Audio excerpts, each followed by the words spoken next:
آج طاقتور کی بات نہیں کھلتی اور کمزور کی بات اچھال دی جاتی ہے، لیکن وہ وقت آنے والا ہے یوم تبل السرائر فما لہ من قوت ولا ناصر، نہ زور کے بل پہ، نہ زر کے بل پہ، نہ کسی اور بل پہ کسی کام کو روکا جا سکے گا، ہر شے تشت ازبام ہو جائے گی۔ وہ کتنا سخت دن ہوگا، اے داور حشر میرا نامہ اعمال نہ پوچھ، اس میں کئی پردہ نشینوں کے بھی نام آتے ہیں، تو وہ کتنا سخت دن ہوگا۔ وَحُصِّلَ مَا فِي الصُّدُورِ إِنَّ رَبَّهُمْ بِهِمْ يَوْمَئِذٍ لَخَبِيرٌ، بے شک ان کا رب اس دن ان سے خوب باخبر ہوگا۔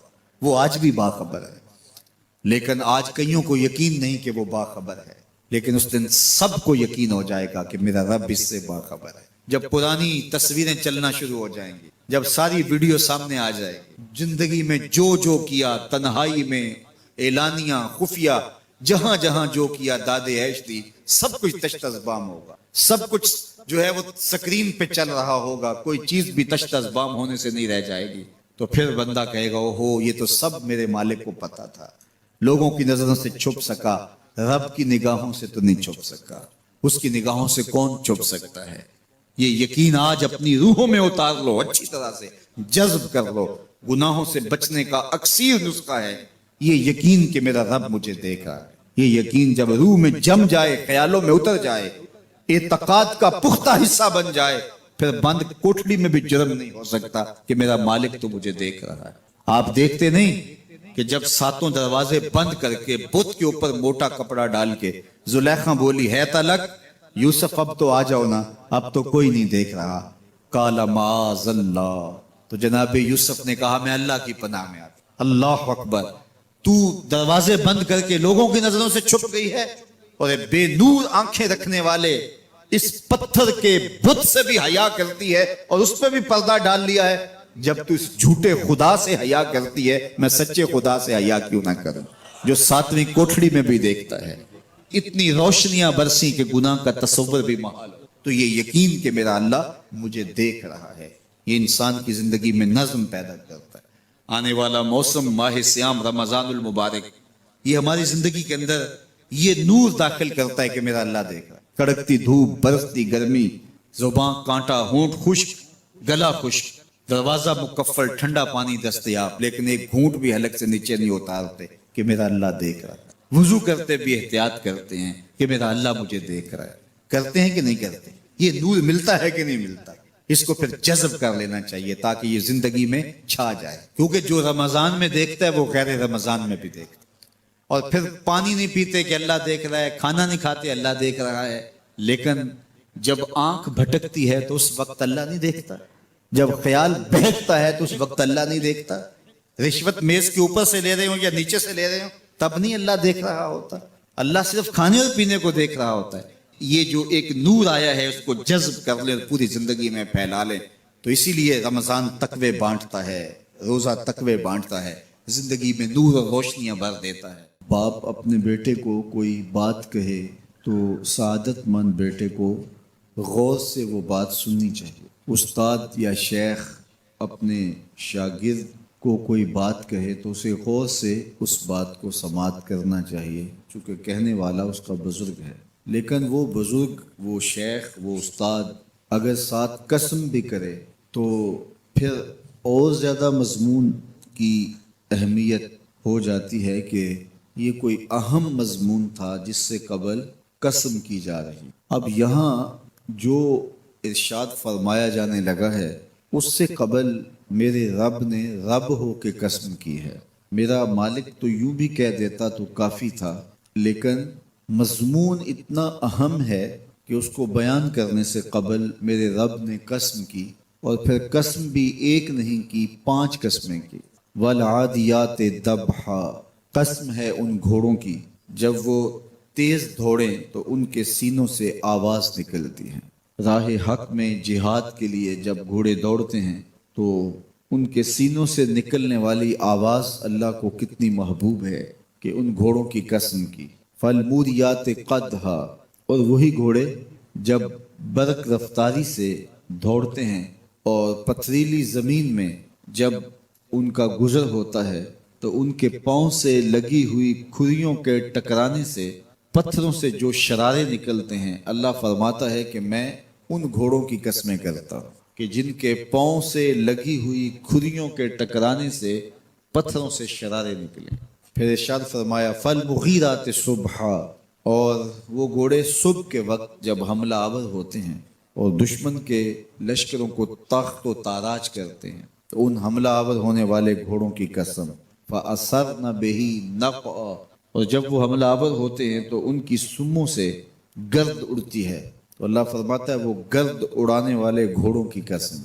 پھر ارشاد فرمایا فَوَسَّطْنَ بِهِ جَمْعًا، اور وہ بہادر اور دلیر گھوڑے اپنے سوار کو لے کر کے جب دشمن کے قلب میں گھس جاتے ہیں اور جتھوں پر حملہ آور ہوتے ہیں، تو مجھے گھوڑوں کی یہ ادا بھی اچھی لگتی ہے، تو مجھے ان گھوڑوں کی قسم۔ تو 5 قسمیں کی قسم ہے ان گھوڑوں کی جو دوڑتے ہیں تو ان کے سینوں سے آواز نکلتی ہے، قسم ہے ان گھوڑوں کی کہ جب وہ پتھریلی زمین سے گزریں تو ان کے پاؤں سے لگی ہوئی کھریوں کے ٹکرانے سے پتھروں سے جو شرارے نکلیں، قسم ہے مجھے ان گھوڑوں کی جو لشکروں کو تاخت و تاراج کریں، قسم ہے ان گھوڑوں کی جب وہ حملہ آور ہوں تو گرد اڑے، اور قسم ہے ان گھوڑوں کی جو لشکروں کے کلیجے چیر دیں اور آگے بڑھ جائیں اور دشمنوں کے جتھوں پہ حملہ آور ہوں۔ تو ان 5 قسم کے گھوڑوں کی میرے رب نے قسم کی۔ اللہ اکبر، میرے مالک ذات کے گھوڑے اور تو ان کی قسمیں کرے، تو کہا کہ یہ گھوڑے میرے محبوب کے غلاموں کے ہیں۔ اللہ اکبر، محبوب کے غلاموں کے گھوڑوں کے پاؤں سے لگی ہوئی کھریوں کے ٹکرانے سے پتھروں سے جو شرارے نکلے رب کو وہ بھی پسند ہیں۔ ذرا غور تو کیجئے، تو ذات کے گھوڑے بھی ہوں لیکن نسبت محبوب سے ہو تو وہ گھوڑے بھی اچھے لگتے ہیں۔ اچھا ذرا آگے آ جائیے، ذات کا کتا ہے لیکن ولیوں کے سنگ جڑ گیا، اللہ نے اس کتے کا ذکر قرآن میں کیا بلکہ اس کے بیٹھنے کے سٹائل کو بیان کیا۔ وَكَلْبُهُمْ بَاسِطٌ ذِرَاعَيْهِ بِالْوَسِيلِ، ان کا کتا غار کے دھانے پہ اپنے بازوؤں کو پھیلا کے بیٹھا ہے۔ غار کی دہلیز پر بیٹھنے والے کتے کی حیت جلوس کو، اس کے بیٹھنے کے سٹائل کو قرآن نے بیان کیا۔ مالک اس میں ہمارے لیے کیا ہدایت ہے؟ ایک کتے کے بیٹھنے کے سٹائل کو تو بیان کر رہا ہے، اس کی حیت جلوس کو بیان کر رہا ہے، انداز نشست کو بیان کر رہا ہے، تو قرآن تو سراپا ہدایت ہے، تو اس میں ہمارے لیے کیا ہدایت ہے؟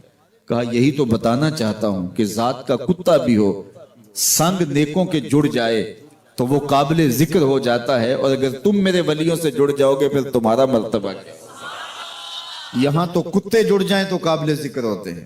اچھا ذات کی چیونٹی ہے لیکن راہ تکتی حضرت سلیمان پیغمبر کا، تو اس چیونٹی کی گفتگو اللہ نے قرآن میں بیان کر دی اور اس کے نام کی صورت اتار دی۔ النمل، سورہ نمل اس چیونٹی کے نام پہ صورت ہے جو حضرت سلیمان علیہ السلام کی راہیں تک رہی تھی اور اپنی ہمجولیوں سے کہہ رہی تھی جلدی جلدی اپنی بلوں میں داخل ہو جاؤ، اللہ کے نبی کا لشکر بے خبری میں کہیں تمہیں کچل نہ ڈالے۔